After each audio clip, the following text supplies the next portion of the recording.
Olá, meu nome é Ana Clara e hoje eu vou apresentar para vocês o trabalho de contexto social. E nós vamos falar sobre o Código de Ética e Prática Profissional de Engenharia de Software. O grupo ele é composto por mim, pelo João, Lara, Lucas e Mariana. Nós somos estudantes de graduação do Cefet Minas Gerais e a disciplina ela é ministrada pelo professor André Rodrigues. Bom, para começar, a pergunta mais óbvia é por que que um engenheiro de software ele precisa de um código de ética? E a resposta, né, está no impacto que o trabalho que esse engenheiro faz tem. Hoje, um software ele está em basicamente tudo, né? Tudo que a gente vê por trás ali, existe um software. E eu estou falando assim, desde uma infraestrutura de uma rede de energia, um sistema financeiro e um equipamento de hospital, por exemplo, até a forma que a gente se comunica e acessa as informações ali no dia a dia.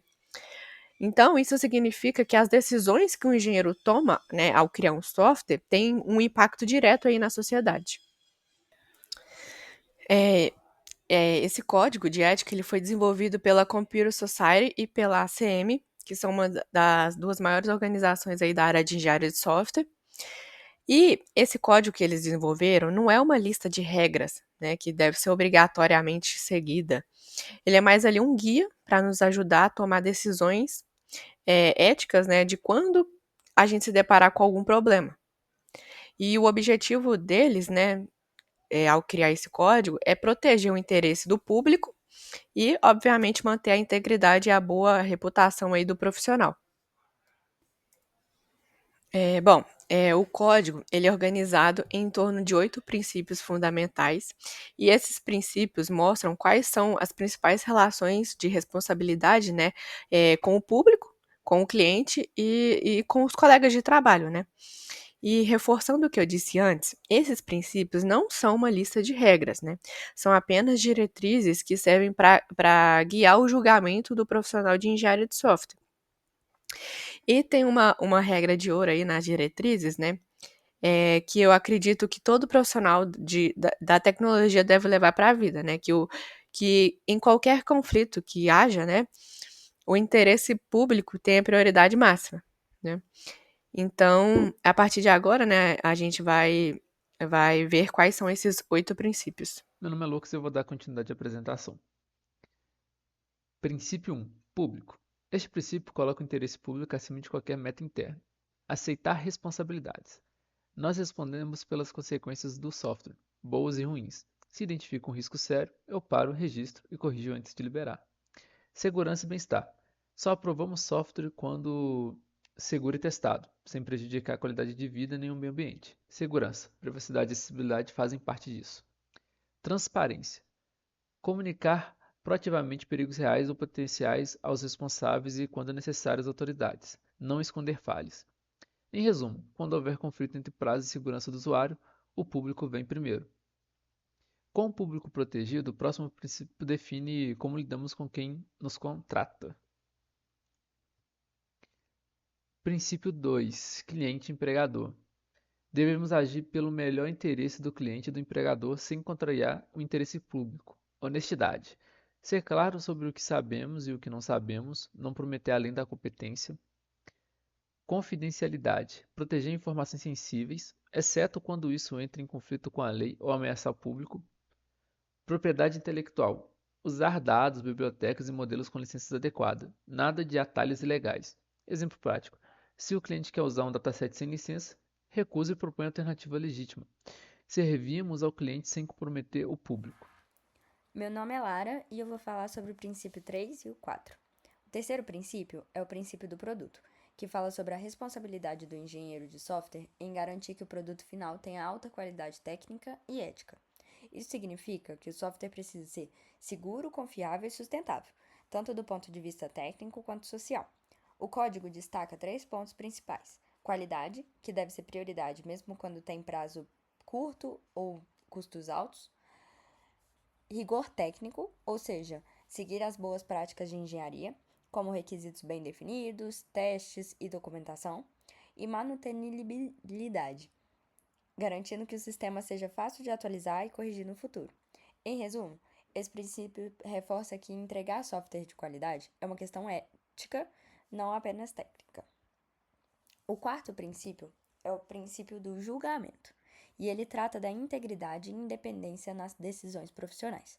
O engenheiro de software deve basear suas avaliações em fatos e evidências, e não em impressões externas ou interesses pessoais. Aqui entram 3 valores: objetividade, ao avaliar ou aprovar um projeto com base técnica; independência, evitando conflitos de interesse; e ética financeira, rejeitando qualquer tipo de influência indevida. Esse princípio mostra que confiança na profissão depende da honestidade e da imparcialidade nas nossas decisões. Meu nome é João, vamos dar continuidade aqui, agora falando do princípio 5, que é o princípio da gestão. Esse princípio é voltado principalmente para quem lidera equipes ou coordena projetos de software, né?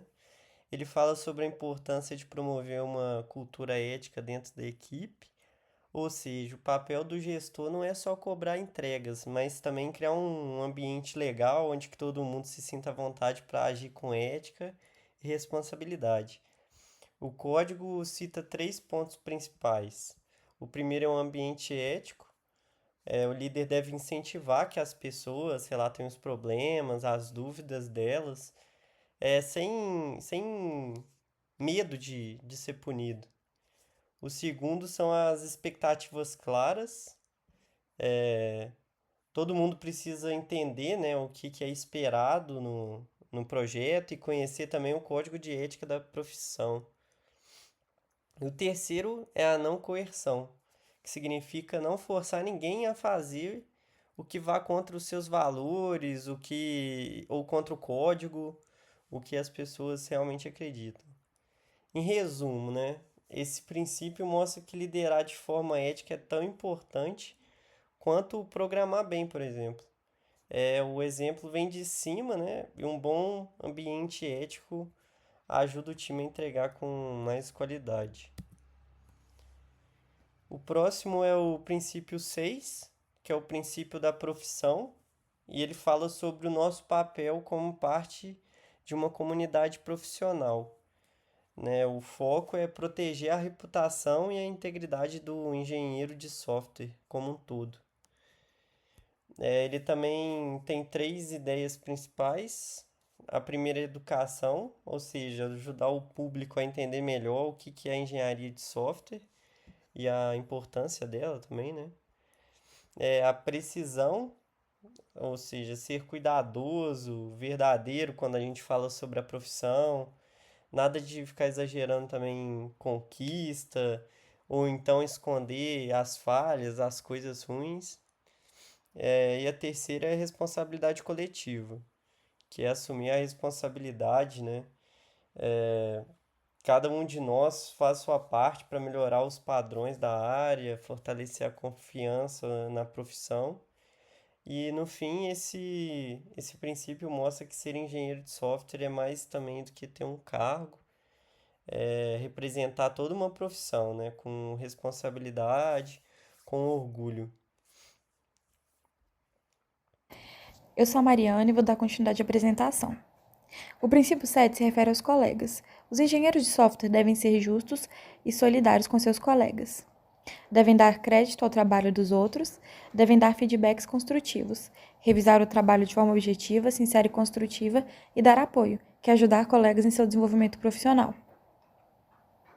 O princípio 8 se refere ao próprio eu. Os engenheiros de software devem participar de programas de aprendizagem contínua relacionados à prática de sua profissão e promover uma abordagem ética no exercício da mesma. Devem se manter-se atualizados sobre os avanços técnicos, padrões e questões éticas. Devem melhorar a capacidade de praticar engenharia de forma ética e não podem se envolver em práticas discriminatórias, como de raça, gênero ou idade. A conclusão que temos disso é que o código de ética não é apenas um documento para ser memorizado, é uma ferramenta de tomada de decisão para ser usada ativamente ao enfrentar dilemas complexos. Adotar esses princípios não apenas protege o público, mas fortalece a confiança em nosso trabalho, melhora a qualidade do software e eleva o status da nossa profissão.